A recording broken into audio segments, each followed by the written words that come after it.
India गठबंधन के नेतृत्व को लेकर हलचल तेज हो गई है। अरविंद केजरीवाल और शरद पवार के बीच आज शाम एक बैठक होगी। सूत्रों के हवाले से ये बड़ी खबर मिल रही है। इस बैठक में इंडिया गठबंधन के नेतृत्व को लेकर चर्चा होने जा रही है। तो बड़ी खबर इस वक्त की आपको बता दें, आज शाम में अरविंद केजरीवाल और शरद पवार के बीच बैठक होनी है। बैठक में इंडिया गठबंधन के नेतृत्व को लेकर चर्चा की जाएगी। अरविंद केजरीवाल की शरद पवार से ये मुलाकात, ममता बनर्जी को इंडिया गठबंधन का नेतृत्व दे दिया जाए, यह मुद्दा आज की इस चर्चा का। दिल्ली चुनाव में इंडिया गठबंधन को लेकर चर्चा संभव है। तो इंडिया गठबंधन के नेतृत्व को लेकर लगातार सियासी बयानबाजी हो रही है और ऐसे में आज जानकारी यह मिल रही है कि शाम में अरविंद केजरीवाल और शरद पवार के बीच मुलाकात होगी, इसी इंडिया गठबंधन के नेतृत्व वाले मुद्दे को लेकर। इंडिया गठबंधन की कमान को लेकर जो बयानबाजी का सिलसिला चल रहा है, उसमें एक बड़ा नाम और जुड़ गया है। लालू प्रसाद यादव ने भी ममता बनर्जी को इंडिया गठबंधन की कमान देने की पैरवी की है। लालू प्रसाद यादव कह रहे हैं अब कांग्रेस की आपत्ति जताने से कुछ नहीं होगा, ममता बनर्जी को गठबंधन की कमान दे देनी चाहिए। ममता बनर्जी को इंडिया गठबंधन के नेतृत्व की कमान सौंपी जानी चाहिए, कांग्रेस की आपत्ति जताने से नहीं होगा, ये लालू यादव की तरफ से कहा जा रहा है। वहीं वाईएसआर के सांसद भी दावा कर रहे हैं कि ममता की अगुवाई से इंडिया गठबंधन को फायदा मिलेगा, ममता के नेतृत्व में इंडिया गठबंधन का कुनबा बढ़ेगा। लेकिन इस सब के बीच जो सबसे नई और बुलंद आवाज है लालू प्रसाद यादव की, ममता बनर्जी इंडिया गठबंधन का नेतृत्व करे पैरवी करती हुई, जरा वो सुनिए आप। लालू जी, कांग्रेस उसकी आपत्ति जता रही है। लालू जी, कांग्रेस क्यों जताने से नहीं होगा, ममता को दो। लालू जी, कांग्रेस उसकी आपत्ति जता रही है। लालू जी, कांग्रेस क्यों जताने से नहीं होगा, ममता को दो।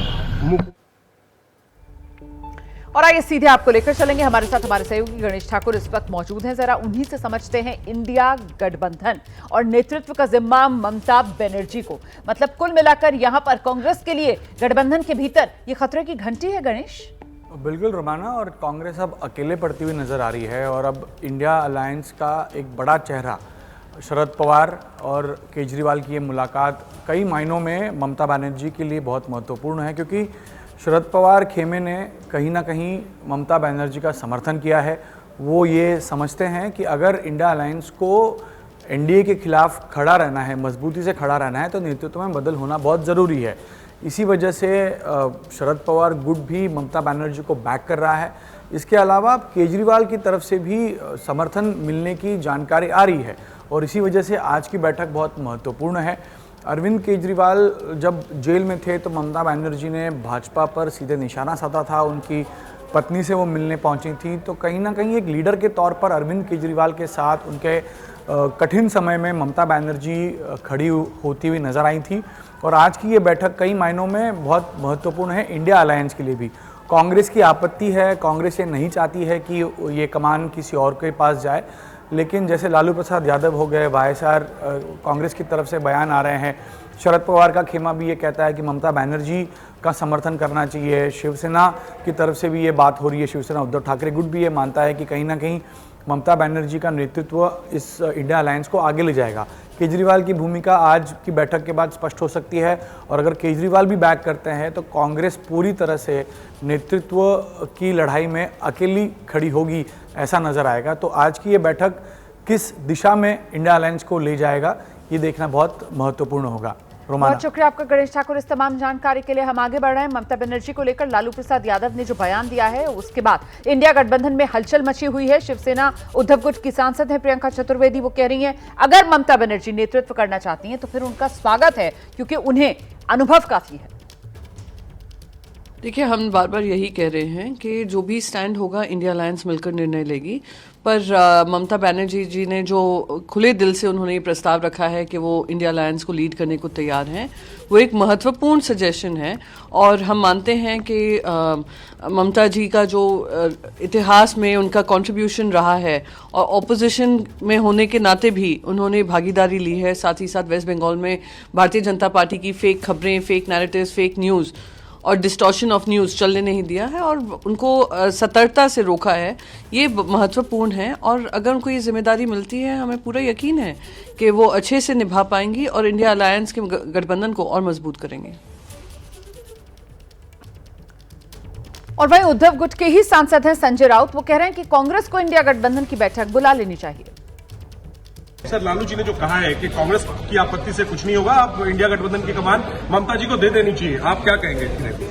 इंडिया ब्लॉक जो है सिर्फ एक पार्टी से नहीं बना है, बहुत सी पार्टी है। कांग्रेस बड़ी पार्टी है, लालू जी वरिष्ठ नेता है, ममता जी भी वरिष्ठ नेता है, शरद पवार साहब की एक राय है, टीएमसी की राय है। सबसे पहले एक साथ बैठे उस बारे में निर्णय लेना होगा और कांग्रेस ने उसमें इनिशिएटिव लेना चाहिए। आप कह रहे हैं कि इंडिया गठबंधन की बैठक होनी चाहिए, कांग्रेस को पहल करनी चाहिए। डेफिनेटली। वहीं टीएमसी के सांसद हैं कीर्ति आजाद, वो कह रहे हैं बीजेपी के सामने ममता बनर्जी का स्ट्राइक रेट कांग्रेस से बेहतर है। इस वक्त मेरे साथ मौजूद हैं टीएमसी सांसद कीर्ति आजाद। कीर्ति जी, इंडिया अलायंस में लगातार जो है कई नेताओं की अभी आवाज उठने लगी है कि नेतृत्व परिवर्तन होना चाहिए। ममता दीदी ने भी कह दिया कि वो भी तैयार हैं नेतृत्व संभालने के लिए। वो तो सामने आ ही गया। अभी तो राजनीति के भीष्म पितामह, सबसे वरिष्ठ पिता तुल्य आदरणीय शरद पवार जी ने भी इस बात को कहा है कि ममता बनर्जी को आगे आना चाहिए और उनको नेतृत्व करना चाहिए। और भी वरिष्ठ इंडिया ब्लॉक के जो गठबंधन के लोग हैं उन्होंने भी इस बात को कही है। तो यह तो स्ट्राइक रेट देखिए ना, कांग्रेस की स्ट्राइक रेट जब से नरेंद्र मोदी आए हैं सिर्फ 10% है बीजेपी के खिलाफ, लेकिन ममता बनर्जी के टीएमसी का 70% है उनके खिलाफ स्ट्राइक रेट। उन्होंने ही खड़ा किया गठबंधन। वह स्पष्ट रूप से करती हैं। जब जब नरेंद्र मोदी आए हैं पश्चिम बंगाल तो मुंह का खाकर गए हैं, वहां उनका सही जवाब देती हैं। तो इस परिस्थिति को देखते हुए, उनके अनुभव को देखते हुए 2011 से मुख्यमंत्री हैं, 4 बार सांसद रही, 7 बार सांसद रही, 4 बार मंत्री रही केंद्र में जी। तो उनका अनुभव स्वतः स्पष्ट दिखता है। तो ऐसे में बदलाव अवश्य होना चाहिए। ऐसा व्यक्ति कोई ले जो सामने खड़ा होकर के नरेंद्र मोदी को चुनौती दे सके। लेकिन कांग्रेस कहते हैं कि राष्ट्रीय पार्टी है, सबसे ज्यादा सीटें आई हैं, तो ऐसे में अभी जो लगता है आपको अब ये चर्चा का विषय है अभी भी? नहीं, आप समझे नहीं। राष्ट्रीय पार्टी है, हम मान गए। इसमें हम सम्मान है खड़गे जी का, सम्मान है सोनिया जी का, सम्मान है राहुल जी का, हमने तो नहीं ऐसा कहा। लेकिन अगर रस्सी जल जाए और बल ना जाए तो फिर समस्या वाली बात है ना। तो ऐसी परिस्थिति में जब आप नहीं डिलीवर कर सक रहे हैं, आप उसको सामने बात को नहीं रख पा रहे हैं, तो ममता बनर्जी से बढ़िया देश भर में तो और कोई व्यक्ति नहीं है जो जवाब देने के लिए, चुनौती देने के लिए नरेंद्र मोदी और बीजेपी को तैयार है।